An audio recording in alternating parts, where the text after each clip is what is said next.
Right, ఇక మంత్రి నిమ్మల రామానాయుడు మీడియాతో మాట్లాడుతున్నారు. ఇప్పుడు లైవ్ చూద్దాం. వ్యవసాయాన్ని మర్చిపోయిన వ్యక్తి, అసలు ఇన్సూరెన్స్ని మర్చిపోయిన వ్యక్తి జగన్మోహన్ రెడ్డి. అంటే ఆ రకంగా మరి 5 సంవత్సరాల్లో వ్యవసాయ వ్యతిరేక విధానాలతో పాలన చేసిన వ్యక్తి ఈవేళ మళ్ళీ ఆ రైతు గురించి నువ్వు మాట్లాడే ఒక హాస్యాస్పదం అనుకుంటే, రెండవది ఏదో ఒక దండయాత్ర మాదిరిగా ఈ అరాచకత్వమైన వాదులు ఎవరైతే ఉన్నారో వాళ్ళందరినీ కూడబెట్టుకుని ఏదో రైతులపైన నువ్వు దండయాత్ర చేసినట్టుగా ఉన్నటువంటి పరిస్థితి నిన్నంతా కూడా మన వీడియోల్లో చూసినటువంటి స్థితి. మరి ఒక పక్క కష్టాల మధ్య, ఇబ్బందుల మధ్య మరి ఏదైనా వేళ మిరప రైతుకి కానివ్వండి, లేదా ఉల్లి రైతుకి కానివ్వండి, లేదంటే టమాటా రైతుకి కానివ్వండి, ఎక్కడ ఏ ఇబ్బంది వచ్చినా ఈవేళ పనిచేసే వ్యక్తి ముఖ్యమంత్రి గారు ఉన్నారు, చంద్రబాబు నాయుడు గారు.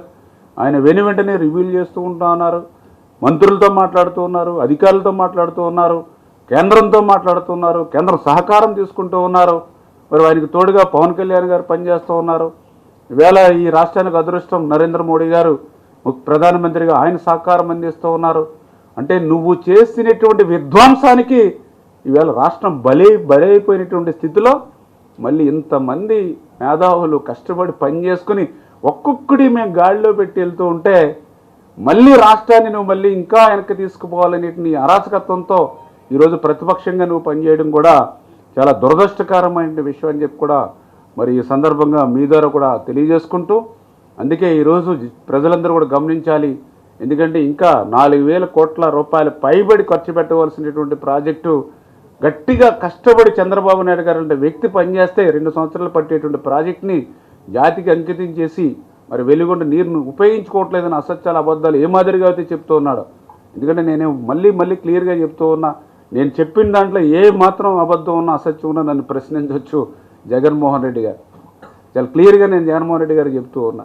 అంచేత అటువంటి అబద్ధాలు అసత్యాలు చెప్పేటువంటి వ్యక్తుల్ని ప్రజలు నమ్మవద్దు. ఒక్కసారి 19లో నమ్మే 50 సంవత్సరాల తెలుగు జాతి వెనక్కిపోయింది. మళ్ళీ దాన్ని గాడిలో పెట్టడానికి ఈవేళ ఇంతమంది శ్రమించేటువంటి పరిస్థితి వచ్చింది. మళ్ళీ ఈ శ్రమను కూడా బూడిదలో వేసేటువంటి విధంగా జగన్మోహన్ రెడ్డి చేస్తున్నటువంటి ప్రయత్నాలని ప్రజలందరూ కూడా గమనించాలని చెప్పి మీ ద్వారా అందరినీ కూడా కోరుతూ ఉన్నాం. ఏదైతే ఈవేళ ఆంధ్రప్రదేశ్ రాష్ట్రం మరి విడిపోయినటువంటి స్థితిలో కష్టాల్లో ఇబ్బందుల్లో ఉన్నాం. అందులో కూడా పర్టికులర్గా నిన్న జరిగినటువంటి ఏదైతే ఆల్ ఇండియా ఈ యొక్క ఇరిగేషన్ మంత్రుల 2047 మీటింగ్ ఏదైతే కేంద్ర జలశక్తి ఆధ్వర్యంలో ఏదైతే జరిగిందో ఆ మీటింగ్స్ కూడా బాగా కాన్ఫరెన్స్ కూడా బాగా జరిగింది. ఏ రాష్ట్రాల్లో ఏ రకంగా ఈ యొక్క సాగునీరు కానీ, త్రాగునీరుని కానీ, లేదా గ్రౌండ్ వాటర్ని కానీ ఎట్లా మనం ఇంప్రూవ్ చేసుకుంటున్నాం, ఎట్లా ప్రజలకు అందిస్తున్నాం అనే మీద ఆయా రాష్ట్రాల్లో వాళ్ళు బెస్ట్ ప్రాక్టీసెస్ ఏవైతే ఉన్నాయో వాటన్నిటి మీద కూడా అందరూ ప్రజెంటేషన్ ఇచ్చారు. మంచిగా అందరికి కూడా ఉపయోగపడే కాన్ఫరెన్స్. ఆ కాన్ఫరెన్స్ సందర్భంగా కూడా ఏదైతే మన పొరుగు రాష్ట్రాలైనటువంటి అటు తెలంగాణ కానివ్వండి, ఇటు కర్ణాటక కానివ్వండి, మరి ఆ సమయం మధ్యలో కూడా మంత్రులు కూడా ఒక మంచి వాతావరణంలోనే ఒక సానుకూలమైన దృక్పథంతో ప్రజలు ముఖ్యం, రైతులు ముఖ్యం ఏ రాష్ట్రం అయినప్పటికీ కూడా, అంచేత ఉన్నటువంటి నీటిని సద్వినియోగం చేసుకుంటూ ఆ యొక్క ప్రజలకి రైతులకి అందించేటువంటి విధంగా ఒక సానుకూల వాతావరణంలో పనిచేద్దామనేటువంటి ఆలోచనతో నిన్న కూడా మంత్రులు మేము కలిసినప్పుడు కూడా మాట్లాడుకోవడం జరిగింది. అదేవిధంగా ఏదైతే అటు కర్ణాటక తుంగభద్రకు సంబంధించి మరి కొంత అక్కడ ఏదో పూడిక ఉండడం వల్ల కొన్ని టీఎంసీలు మనం లాస్ అవుతున్నాం కాబట్టి దానికి ఆల్టర్నేటివ్ ఏదైనా మనం ప్లాన్ చేసుకుందామని అంటే ఏదైతే అది ముఖ్యమంత్రి గారితో కూడా మాట్లాడతాము అని వాళ్ళు తెలియజెప్తే ముందు ఒకసారి ఇంటర్నల్గా ఒకసారి ప్రపోజల్స్ ఏమన్నా ఒకరికొకళ్ళు ప్రత్యామ్నాయాల మీద అధికారులతోటి టెక్నికల్గా ఒకసారి డిస్కషన్ చేసుకుని తద్వారా అప్పుడు ముఖ్యమంత్రి గారికి విన్నవిస్తే తర్వాత ఆ స్థాయిలో మనం మాట్లాడుకుంటే బాగుంటుందని చెప్పి మేము కూడా సజెషన్ చేయడం జరిగింది.